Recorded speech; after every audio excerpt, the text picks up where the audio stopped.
The forest was quieter than it should have been. Twilight had just settled over Oregon's Silver Ridge Preserve when Nate Walker noticed the rustle near the trailhead. He was hauling their cooler out of the back of the truck, while his wife Lauren was unpacking the first aid kit for a scraped knee their daughter Lily had earned climbing on rocks earlier. The air was still, but Nate had that gut feeling. Something wasn't right. "Dad," Lily said, her voice hushed. "I think there's something in the bushes." Nate turned sharply. A low growl echoed from the shadows. And then, out of nowhere, a German shepherd limped into the clearing. Blood smeared its left hind leg. The animal's coat was matted, its ribs visible. But what hit Nate hardest was its eyes. Alert, watching, processing, not wild, not lost. It was looking for someone. Lauren rushed forward instinctively, crouching low. "Easy, buddy," she whispered, holding out her palm. The dog didn't flinch. He stepped forward, slowly but without fear. Nate, ever the cautious ex-firefighter, placed himself between the animal and Lily. The dog stopped in front of Lauren and, without warning, collapsed. They took him home.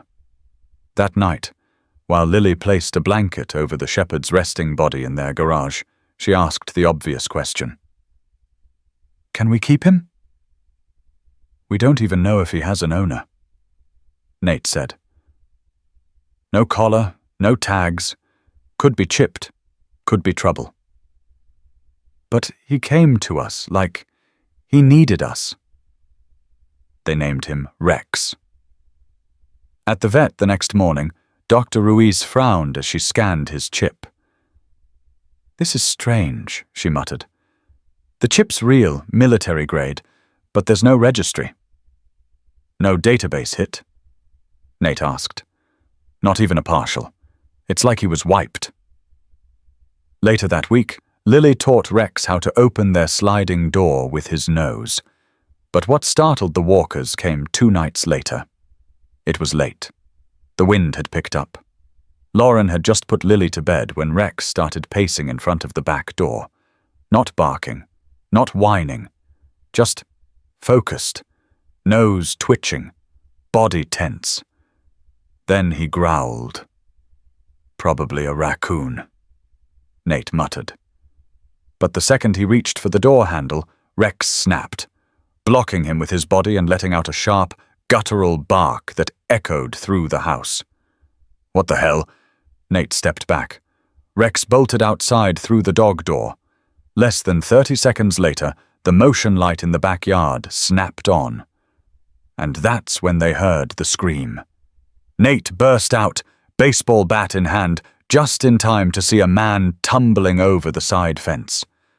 Blood stained the man's pant leg, and Rex stood at the base of the fence, teeth bared, tail stiff like a drawn weapon. Lauren grabbed Lily, locking all the doors.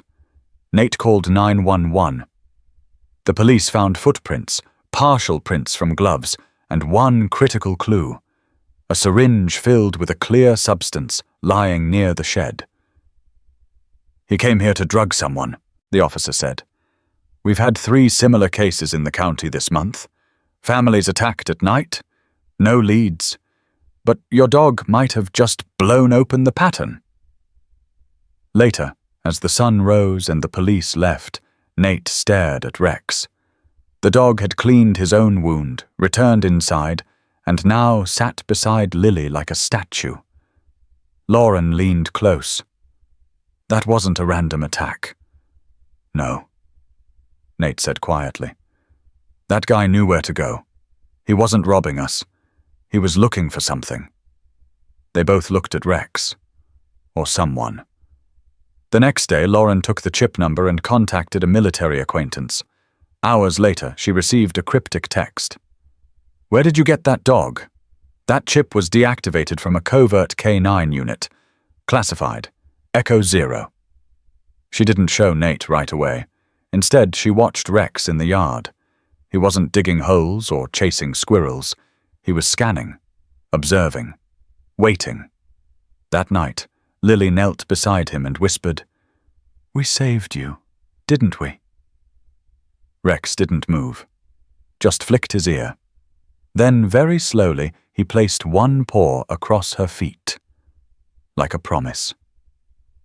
In the morning, the back door camera would capture something none of them expected.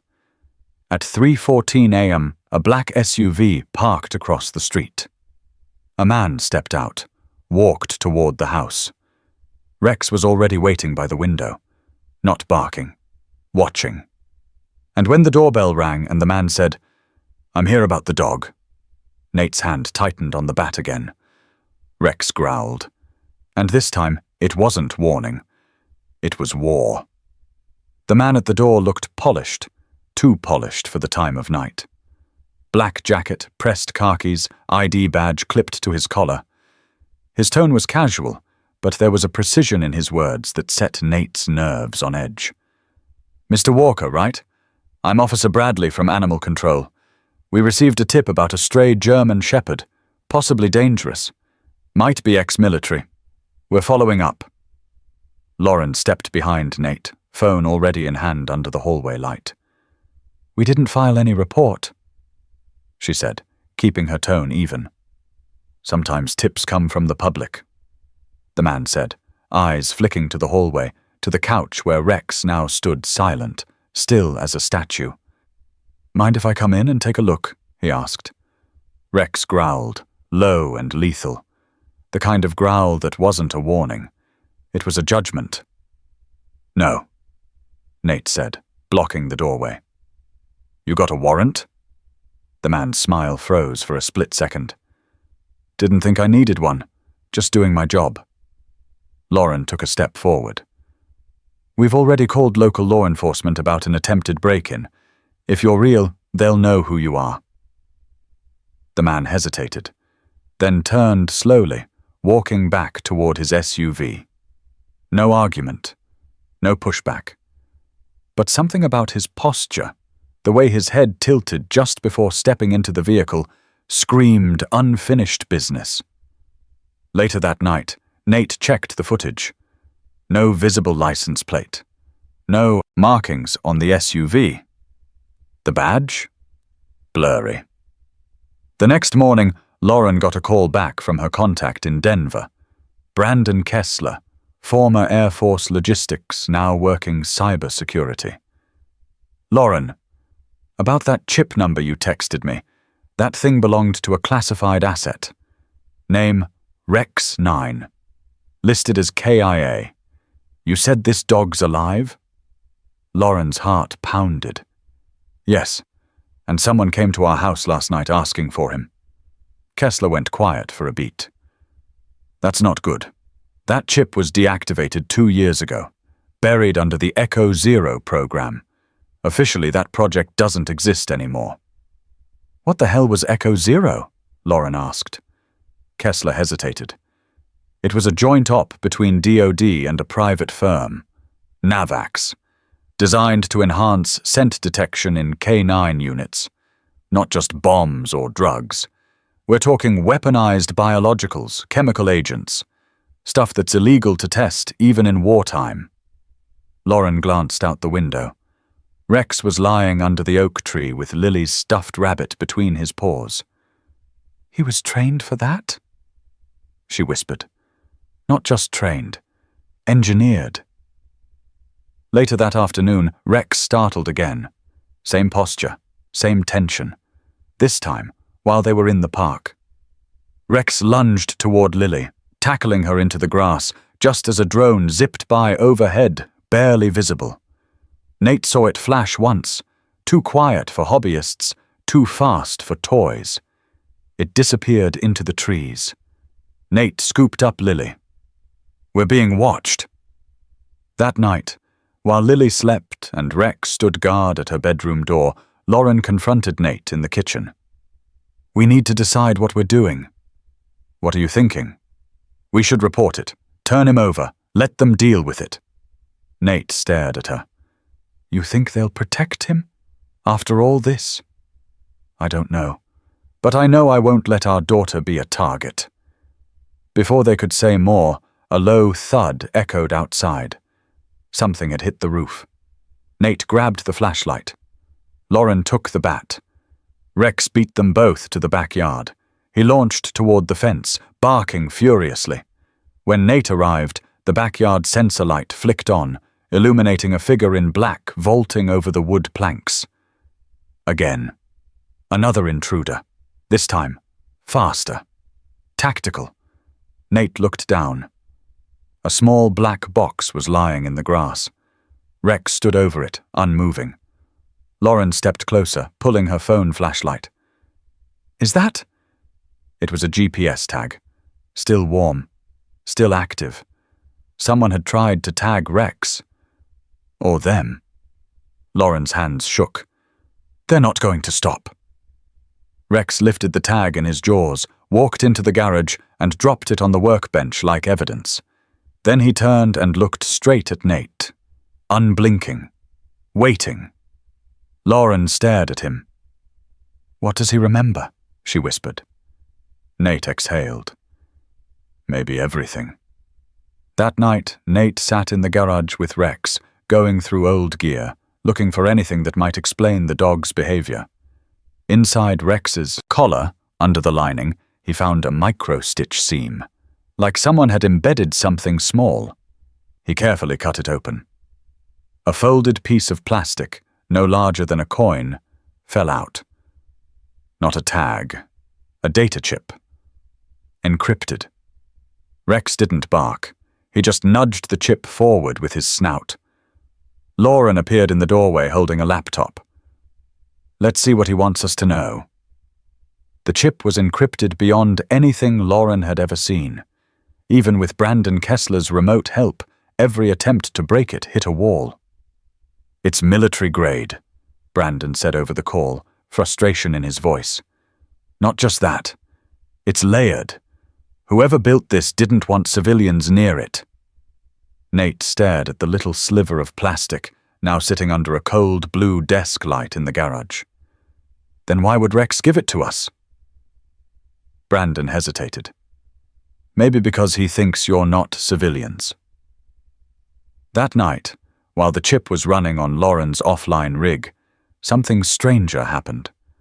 Rex stood up suddenly from Lily's room and walked to the living room window. Quiet. Still. Then he moved to the back door and let out a single bark. Nate followed, his gut already tight. On the porch, taped to their mailbox, was an envelope. Inside, a printed photo of Lily. From that morning. At the park. On the back, in black marker. "Return what's not yours, or she disappears." Lauren's knees buckled. "They've been this close. And we didn't know."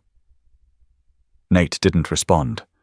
He was already pulling the batteries from every camera, checking the Wi-Fi router, digging through their network logs. Someone had hacked them. Maybe had been watching for days. Rex paced. His eyes never stopped scanning the door, the windows, the ceiling. When Brandon finally called back that night, his voice was shaky. "I decrypted the first layer. You're not going to like it." "Try us," Nate said. "There's a list of coordinates, military facilities.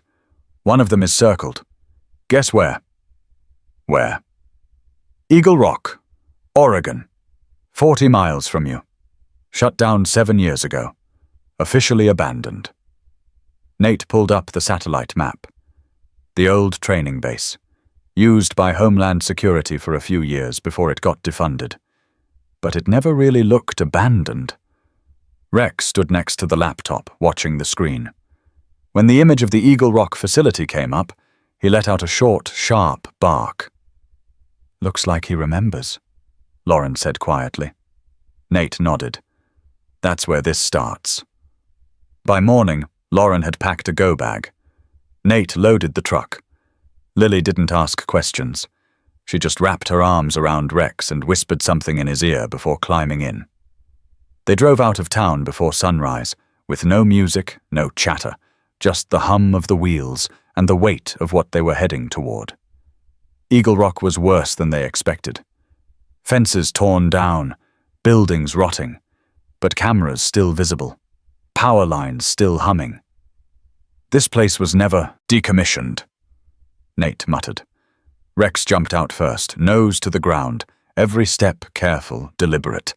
He led them through an old storage hangar to a metal door half buried in dirt. It took both Nate and Lauren to pry it open.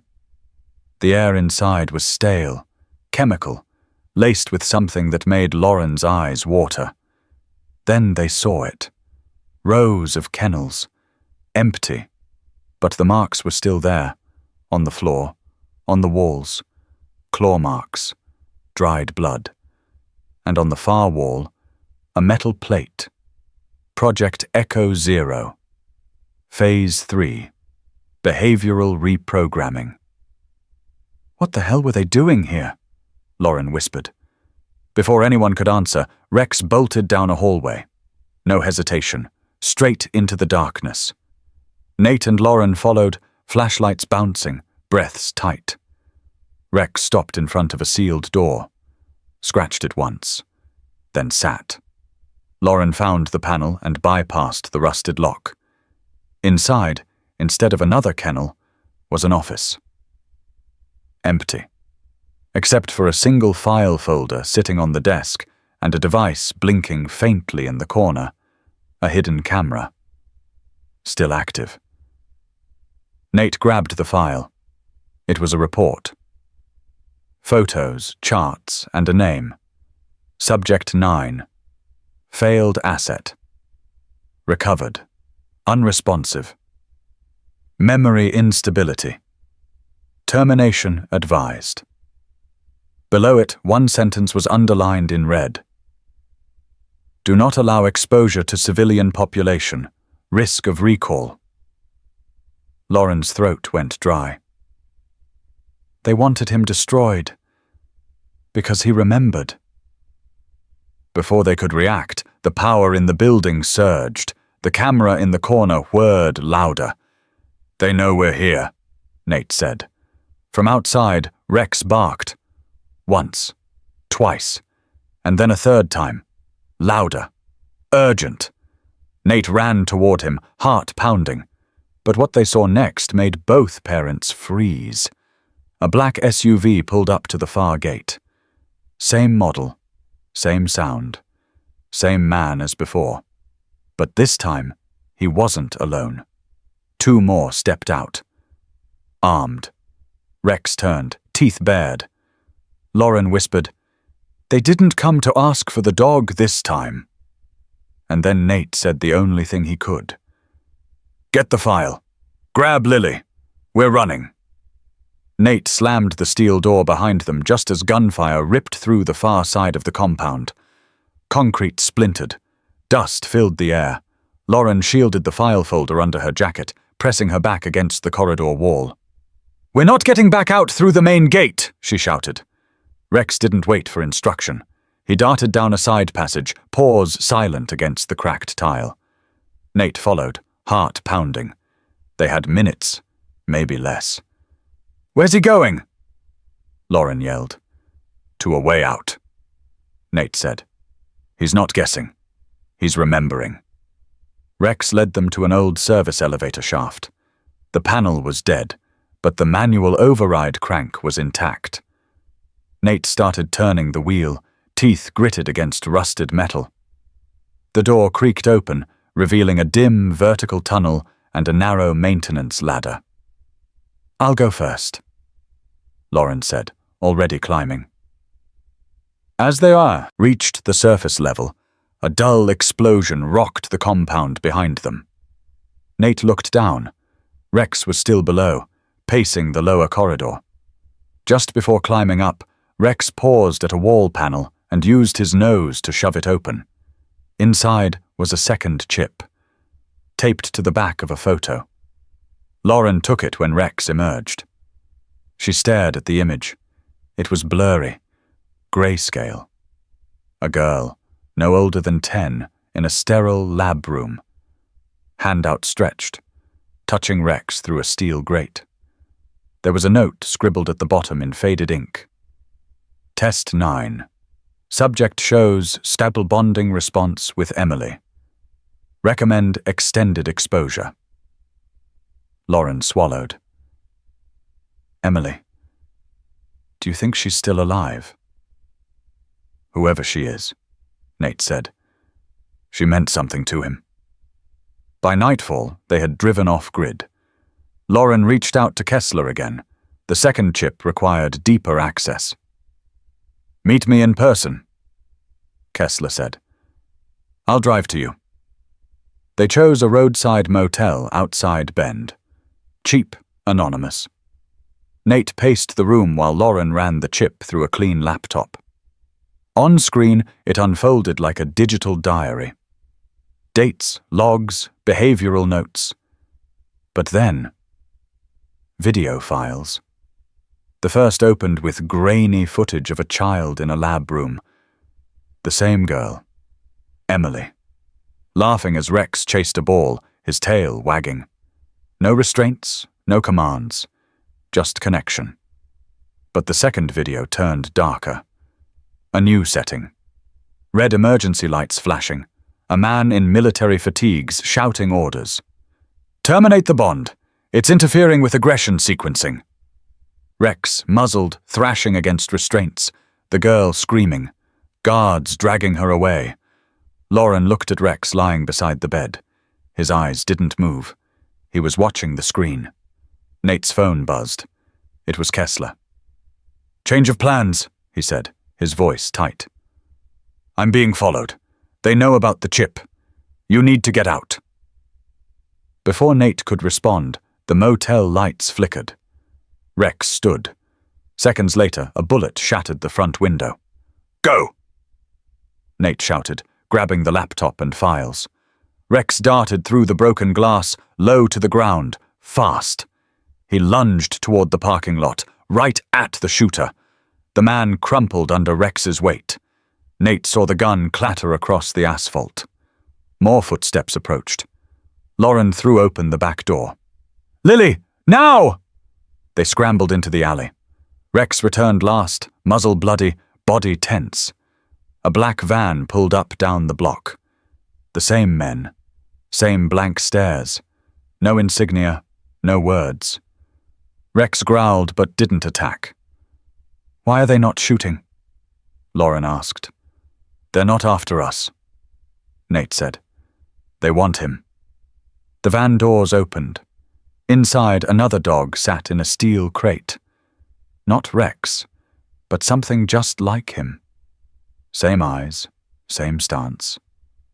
Lauren stared in disbelief. They made more. Then the van drove off. No chase. No contact. Rex stared after it, motionless. Lauren whispered, They're not trying to kill him. They're trying to bring him back. And Rex was remembering more than they ever guessed. The safe house was a cabin buried deep in the Deschutes National Forest, borrowed from one of Nate's old firefighting buddies.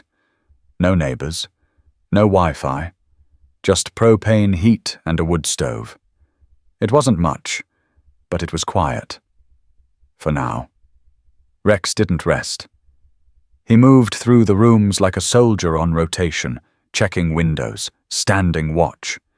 Even in sleep, his ears twitched at every branch snapping outside.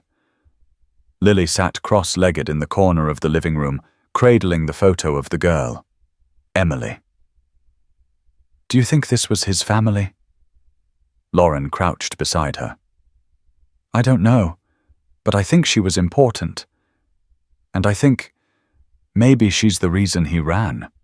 That night, while Lily slept in the loft, Lauren and Nate gathered every file, every chip, every piece of data they'd collected. The evidence was staggering. Lab logs, video footage, genetic notes. Rex wasn't just part of an experiment. He was the key subject. Then Nate found something buried in the metadata of one of the videos. A file name, not from the original Echo Zero drive. Reinstatement Protocol, 9A, encrypted, hidden, recently modified. He turned to Lauren. They're trying to reactivate him. Lauren's stomach turned. You mean, overwrite his memory? If they can get to him, yeah. They wipe everything. His time with us. Lily. Emily. Gone. The wind picked up. Pine branches scratched at the cabin's roof. Rex growled from the hallway, posture rigid. Nate grabbed the flashlight, peering through the front window. A single red laser dot shimmered against the cabin's propane tank. Sniper. Down! He yelled, grabbing Lauren and diving for cover. The shot hit a second later, a thunderclap echoing through the trees. The tank hissed, but held. Then another shot. This one shattered the front lamp. Rex burst through the front door before Nate could stop him. Silent. Fast. A shadow vanishing into the woods. Rex! Lauren screamed. Nate pulled her back. We can't follow. Not in the open. Minutes passed like hours. Gunfire stopped. The forest was dead silent. Then footsteps. Heavy. Fast. The door creaked open. Rex limped in, muzzle bloodied. Something clenched in his jaw. A rifle scope. He dropped it at Nate's feet, then collapsed. Lauren knelt beside him, fingers trembling as she checked his side. Grazed. He's bleeding, but it's shallow. Nate stared at the scope. It was military issue, etched with a serial number. Brandon's voice crackled through the burner phone a few minutes later when they called him from an old landline. Whoever's hunting you is using ghost IDs. This serial? It was signed out from a Navy armory 2 months ago, but the guy who signed it, Lieutenant Spence, he's dead. Died in Afghanistan last year. Lauren's voice dropped. So someone's using his identity. Not just his. I traced 4 of the men from the motel ambush. All their credentials match dead personnel. That's why you're not seeing police reports or agency fallout. These guys don't officially exist. Nate stepped outside, staring into the dark. Then who do they really work for? Brandon hesitated. That's the other thing. I did a deep crawl on the Echo Zero contractor, Navax. Turns out they were bought out 3 years ago by a private firm. What firm? Solon's Group. Lauren's heart skipped. She'd heard the name in political headlines. A black ops consulting agency known for hiring ex-military with no paper trails. They're rebuilding the program, Nate said. Worse, Brandon replied. They never shut it down. Rex stirred, his eyes opening slowly. He struggled to stand, then did something that froze them both. He walked to the fireplace, grabbed the edge of a rug with his teeth, and pulled. Underneath, scratched into the floorboards, was a message. Trust Emily. Lauren fell to her knees. He's remembering in pieces, but he's trying to warn us. Brandon spoke again. There's something else you need to know. That second chip. It's got a GPS ping. 2 hours ago, it synced briefly with a server near Portland. Which means? Nate asked. It means someone accessed it remotely, and they know where you are. Outside, a single wolf howl echoed through the trees. But it wasn't a wolf. It was a signal. Rex rose to his feet, walked to the door, and stared out into the dark. He knew what was coming, and he wasn't afraid. The storm rolled in before dawn. The sky above the cabin split with thunder as the forest turned to shadows. Lauren tightened the bandage around Rex's shoulder. He didn't flinch, just stood there, eyes focused, ears twitching with every gust of wind. Nate double-checked the bolt locks. The silence between them all wasn't fear anymore. It was calculation. They knew this wasn't just about protecting a dog. Rex was the last link to something someone powerful wanted erased. What if they're already in the woods? Lauren whispered. They are, Nate answered. Lauren's burner phone buzzed. A text from Brandon. Short. Blunt. Tracker's active. They'll breach in 20.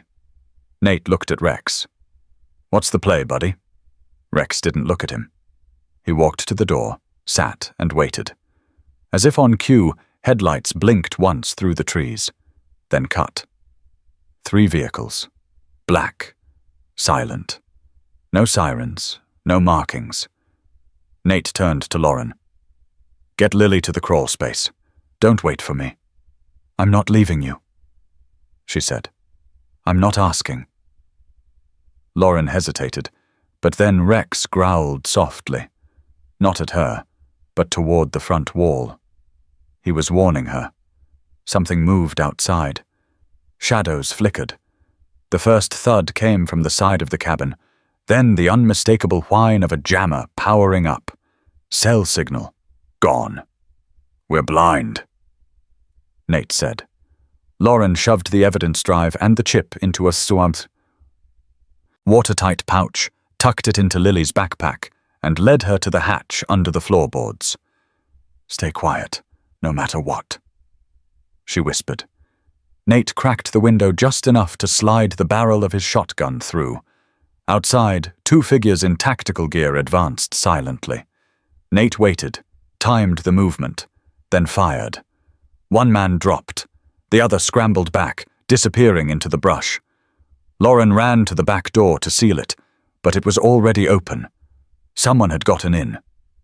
Rex launched, the hall filled with snarls and heavy boots slamming against wood. The intruder grunted, knocked back against the wall as Rex hit him mid-torso, teeth locked on the man's arm. Blood sprayed. The man screamed and dropped his weapon. Lauren grabbed the pistol off the counter and aimed. "Don't move!" The man didn't. He was unconscious. Rex stepped off him, muzzle red, breathing steady. Suddenly a flashbang crashed through the front window. Nate dove, covered his head, but the light swallowed the room. When the ringing faded, a voice echoed through a loudspeaker outside. "Return Subject 9. You have 60 seconds. Nate stood. "They're not after us. They want him." Lauren's hands shook. "They're not going to let us leave." But Rex had already moved to the rug again. He began scratching the wood. Another message emerged. "Vault C. Emily. Solent's betrayal." Lauren's breath caught. "He knows more than we thought. Vault C. That must be where she was held. Or is." "Solent's betrayal," Nate repeated. "He remembers who did this." Rex turned toward them. For the first time since they found him, he whined. It wasn't pain. It was grief. "He thinks she's gone," Lauren said. "Or worse. He knows she isn't." A soft knock came at the front door. Not a bang. A knock. They froze. Then a voice. Calm, confident. "Mr. Walker, I think it's time we spoke." Nate peered through the peephole. The man standing outside wore a suit, no armor, no weapons, just an ID badge clipped to his lapel. Solent's group. "We know who you are," the man said. "You've done well to protect him, but this ends tonight." Rex stepped forward, lips curled. "We're not giving him back," Nate said. "Oh, we're not here to take him," the man replied. "He's already activated the failsafe.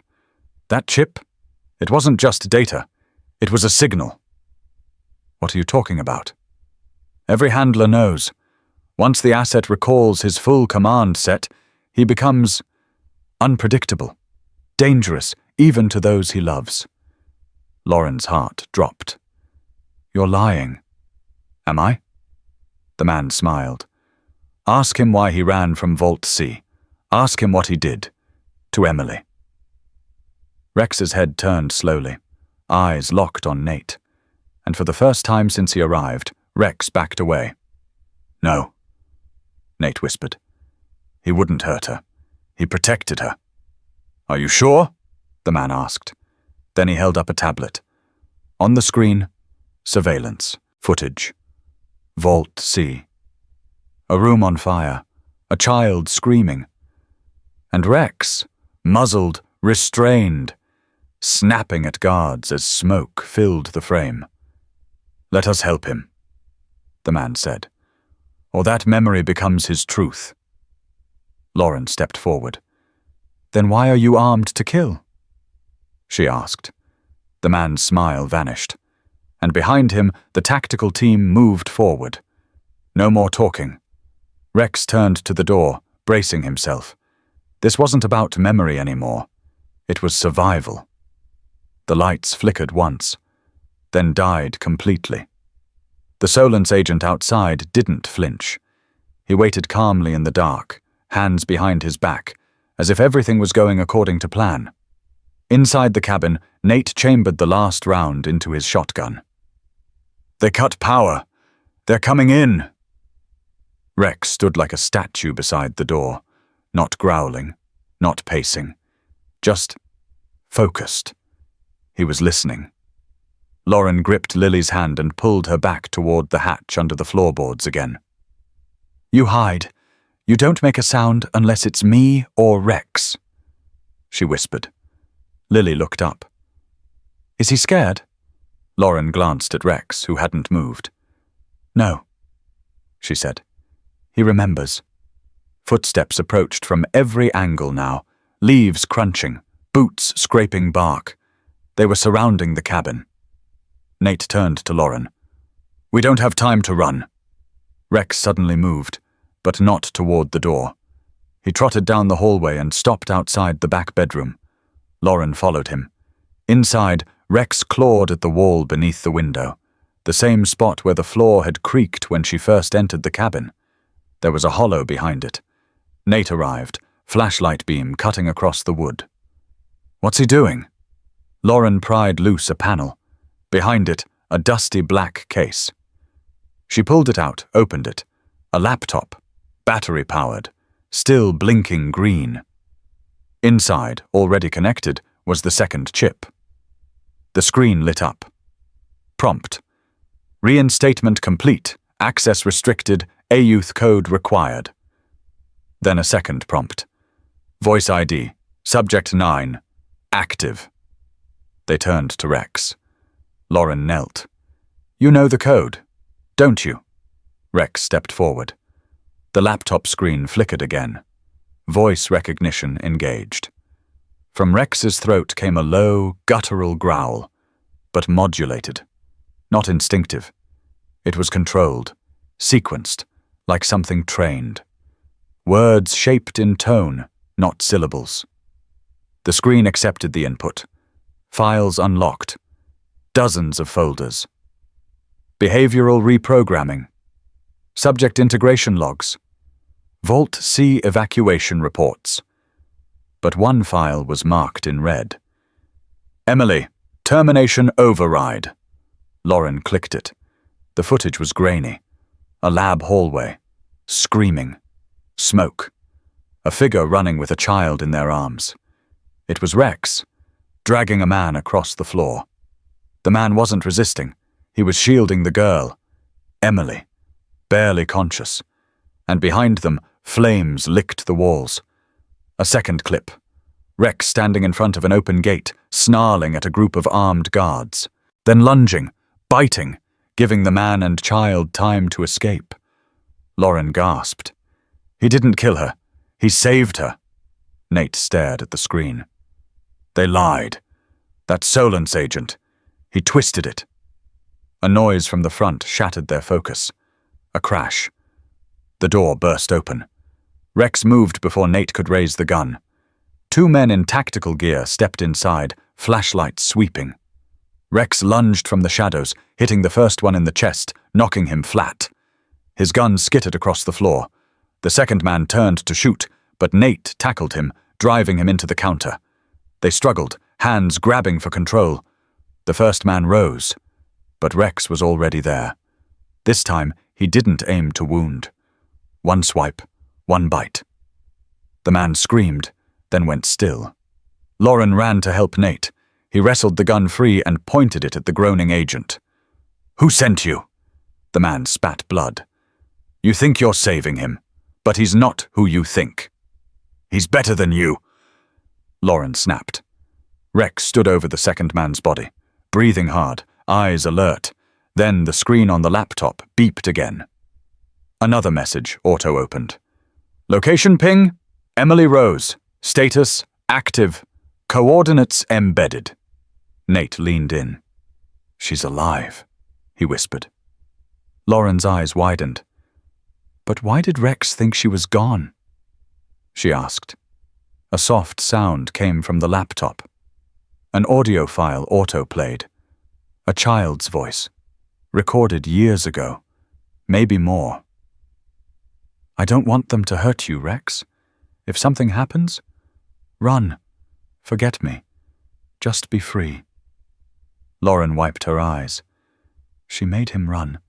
She told him to. Rex sat beside her, still, but there was something in his posture, something new. Hope. Outside, another truck pulled up, but this time it wasn't Solence. It was Brandon.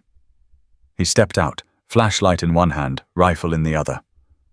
You kids miss me, he said, stepping over a body. Nate smiled. You have no idea. Brandon handed him a printout. Pulled this from a secure loop. That agent? His real name is Marcus Red, former Solance director, fired 3 years ago, for refusing to shut down Project 9. Lauren looked at Rex. So now what? She asked. Brandon nodded at the coordinates on the screen. We go find the girl who saved the dog, so the dog can finally save her. The coordinates led them to the outskirts of Spokane, Washington, an abandoned medical research facility on the edge of the woods, its faded Solence Group logo barely visible behind creeping ivy. Brandon parked the van under cover of darkness, killing the engine as soon as they reached the tree line. Rex stood poised in the back, eyes locked on the building like he'd been waiting years for this. He recognizes it, Lauren whispered. Nate scanned the perimeter through binoculars. Thermal shows 6 warm bodies inside, 2 on patrol, 4 stationary. That's a skeleton team. Which means they're confident. Brandon added. Or hiding something big. They geared up fast. Lauren pocketed the chip with the Emily file, Nate strapped on his service weapon, and Rex, without a command, leapt out and led the way. Inside, the air was sterile and cold, lit only by flickering emergency lights. Metal doors lined the halls, each one labeled with a number. Vault A, Vault B, and finally, Vault C. Rex growled low in his throat. They were close. Lauren reached for the keypad, but Brandon stopped her. Wait. He pulled out a second device and waved it over the panel. The screen blinked. Motion detector and chemical sensor. They've got nerve agent lines in the wall, rigged to trigger if unauthorized entry is forced. Rex sniffed once, circled the keypad, then sat. He placed a single paw on the floor tile beside it. Click. A hidden sensor triggered, and the wall slid back. Not the door, but the panel beside it. Behind the wall, a second keypad lit up. Old, analog, manual override. Lauren punched in the date of the Emily recording, 021014. The door clicked. Inside, the room was empty, except for a hospital bed. And a young woman, hooked up to a ventilator, eyes closed, unmoving. Lauren gasped. Emily! She hadn't aged much, maybe 16 now. Bruises on her arms, IV lines trailing from her wrists. Nate rushed to her side, checked her pulse. She's alive. Weak, but stable. Brandon moved to disconnect the monitors, but a sudden voice echoed overhead. You always had a soft spot for broken things, didn't you, Brandon? They all froze. From the corner speaker, Marcus Red's voice bled through the PA system. I gave you a chance to walk away, but you just couldn't let go of the past. Rex bristled. Then a steel panel slammed shut over the door. Trapped. You found her. Congratulations. Red continued. But you didn't think I'd leave my greatest creation unguarded, did you? A mechanical hum rose. From the far wall, another door opened. Vault D. And from it stepped a second dog. Same breed, same scars. But this one had red-coded eyes. Not Rex. A replica. Brandon whispered, "They cloned him?" "No," Nate muttered. "They perfected him."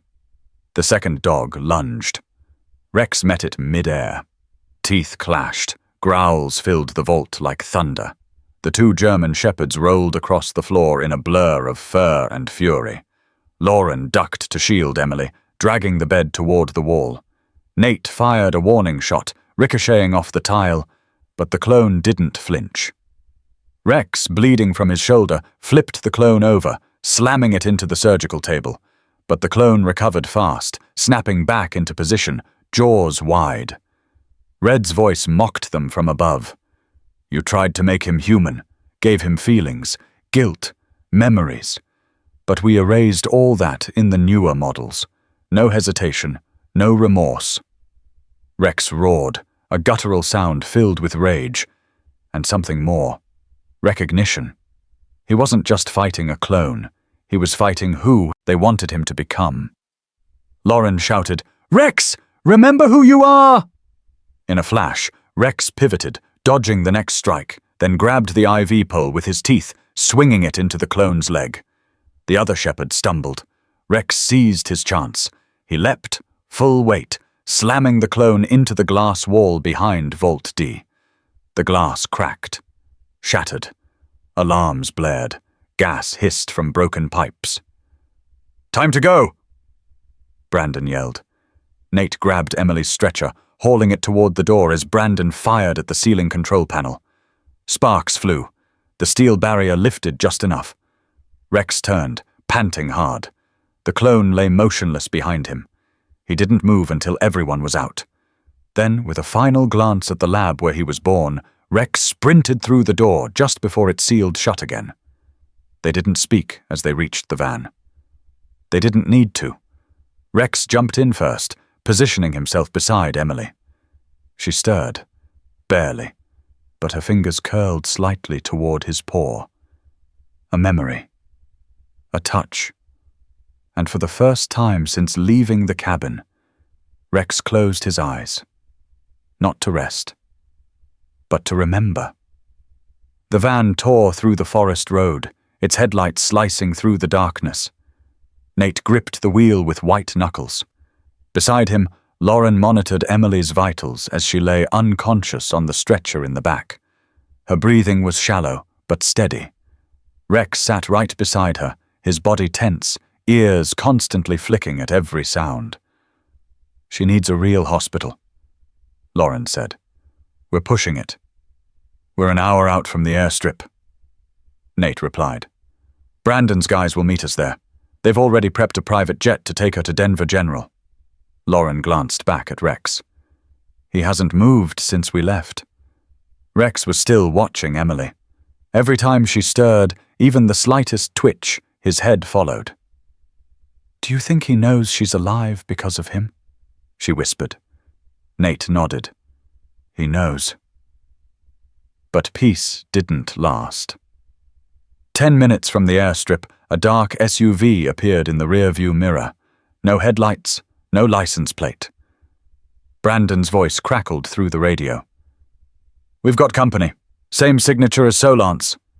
Nate slammed his hand on the dashboard. "How'd they track us?" Lauren's eyes widened. "It's not us." She turned to Rex.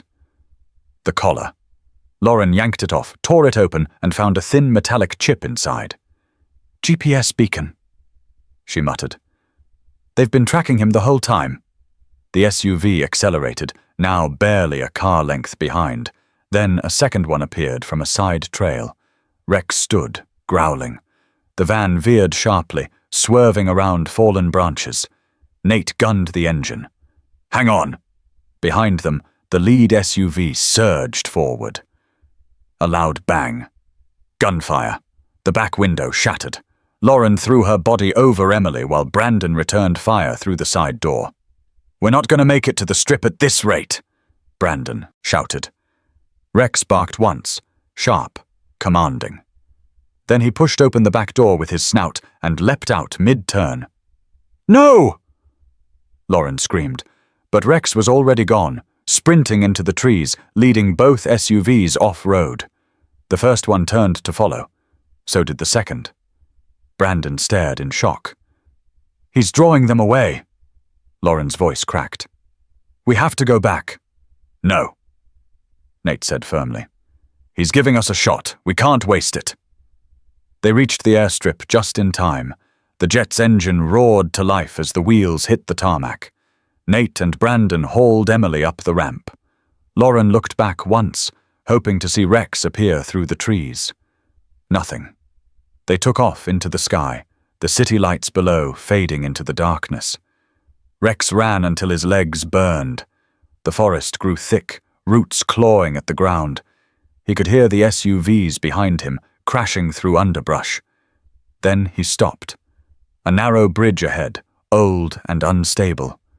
One vehicle at most could cross. Rex sprinted across, then turned, planting his feet at the other end. The first SUV hit the bridge. Halfway across, Rex barked sharply and lunged, hitting the support beam with all his weight. The rotting wood cracked, split, and the bridge collapsed. The SUV tumbled down into the ravine. The second slammed to a halt inches from the edge. Rex stood above, battered and bleeding, growling. The passenger door opened. Marcus Red stepped out slowly, hands raised. "You're smarter than they ever gave you credit for," he said. "But you're still just a dog." Rex didn't move. Red took a step forward. "What will you do now? You've lost your pack. You're alone." Rex stared. Then, slowly, he turned his back and walked into the woods. Red didn't follow. 3 days later, at Denver General, Emily opened her eyes. Her first words. "Rex. Where is he?" Lauren was there, holding her hand. "He saved you. And he's still out there." Emily smiled weakly. "He always finds his way back." Brandon entered the room holding a flash drive. "Intel from the Solance site. You're going to want to see this." They played it on the screen. Footage from Vault D. Inside were dozens of crates, each marked with the Solance crest. One had been opened. Empty. Lauren leaned forward. "What is that?" Brandon zoomed in on the label. "Subject 13, integrated, live." Nate's voice dropped. "There's another. A new program. A darker goal." Emily whispered, "They're not done." Lauren looked at the monitor, then to the window where the horizon stretched wide. "Then neither are we." Morning sunlight streamed across the open field behind the farmhouse, golden and still. A new fence had been built. The barn repainted. Inside, a small training course had been laid out. Cones, tunnels, scent tracks. Emily stood at the edge, leaning on her crutches. Her body was still weak, but her eyes held fire again. Beside her stood Nate and Lauren. Brandon sat on the tailgate of his truck, sipping coffee. And running through the course, ears perked and tail high, was Rex. He'd found them 2 weeks after the raid. No warning, just the sound of paws on gravel and the soft scratch at the front door. Emily had cried the moment she saw him. Rex had pressed his head into her chest and didn't move for 10 minutes. Now, he was back to training, because the fight wasn't over. Nate clapped once. "Okay, reset. Let's run him through the new drill." Rex didn't wait. He sprinted forward, nose to the ground, weaving through the course. At the final station, he paused at a locked box. Then he barked once. Lauren opened it. Inside was a replica chip labeled Subject 13. Brandon exhaled. He's still looking for the others. Emily walked forward slowly. He's not just a survivor. He's a protector now. Suddenly, a pickup truck pulled into the driveway. A young couple stepped out, holding the hand of a small boy. He ran straight to Rex, wrapping his arms around the dog's neck. Rex didn't flinch, just let the boy squeeze tight. The parents approached, teary-eyed. "You said he'd be okay with kids," the father said. "He's better than okay," Emily replied. "He's the reason I'm still standing." They watched as the boy led Rex toward the open field. The dog walked slowly, matching the child's steps. Lauren turned to the camera crew behind the fence. "You guys ready?" A cameraman gave a thumbs up. Brandon hit record. Lauren looked straight into the lens. Rex was discarded, broken, left behind, but he wasn't done. He found a family. He saved lives. And now he's training to make sure no one else falls through the cracks. She glanced back at Rex, now lying in the grass with the boy curled beside him. "We created the Guardian program in his honor, to find and retrain canines just like him, to give them another chance, and to help the people who need them most." Emily stepped beside her. "We're not just telling a story, we're building something bigger." Lauren nodded. "So if you've ever loved a dog, if you believe loyalty is more than instinct, join us." Brandon lowered the camera. "That's a wrap." As the sun rose higher, casting long shadows over the field, Rex looked up, eyes sharp, alert, ready, because the world hadn't run out of danger. But now it had someone watching, someone who wouldn't back down, not ever again. What's your story with a loyal pet? Drop it in the comments and share this video with someone who needs hope today. Support our mission and meet more heroes like Rex. Subscribe now to German Shepherd.